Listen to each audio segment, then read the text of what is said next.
the Tobler package within PySAL. You can find more information on the PySAL website where there's demos that also go over this type of interpolation method when you're trying to put out data from one type of geography scale into another type.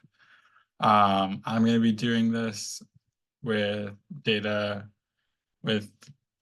voting data from the 2024 election, grabbing all the census tracts from the 2020 census, and then the voting results from the 2020 election. So to first get started, you got to import all these packages. These are just so Tobler can run under the hood, like just run well.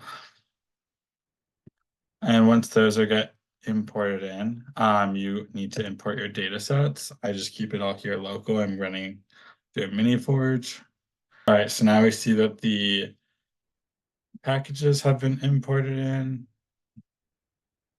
We are now waiting for the data sets to be imported in, and then this code below gives us a brief view of what our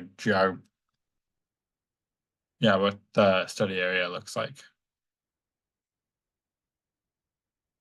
View, it would probably be smart. Oh, so here we see the tract precinct, and then this is the tract data set. This is from the census, and then this is the precinct data set. This is from voting. This is voting data from the 2024 election.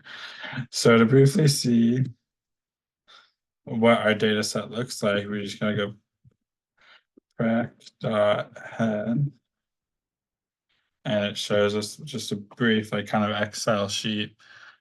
First 5 lines, what is inside this. So we see name of the county, election we're looking at, and then I already pre-calculated the PDEM rates.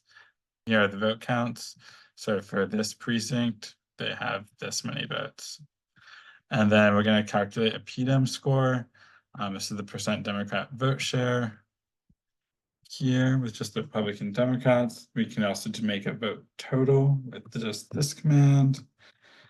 Correct out how we get to take another look at it, and we see that our PDEM score. So we're not using PDEM, we're using PREDEM.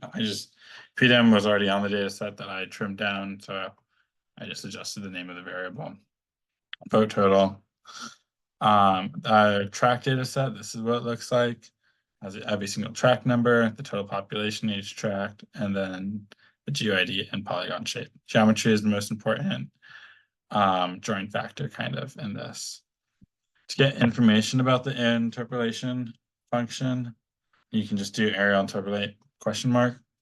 And it'll give you how to use this type of code.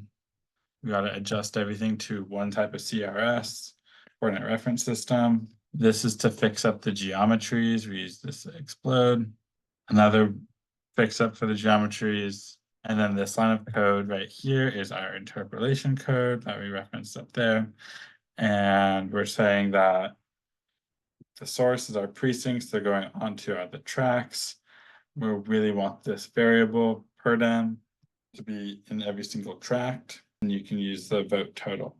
And to make sure it works, I like to use an explore function. So then you can just highlight the map real quick and see how that all works.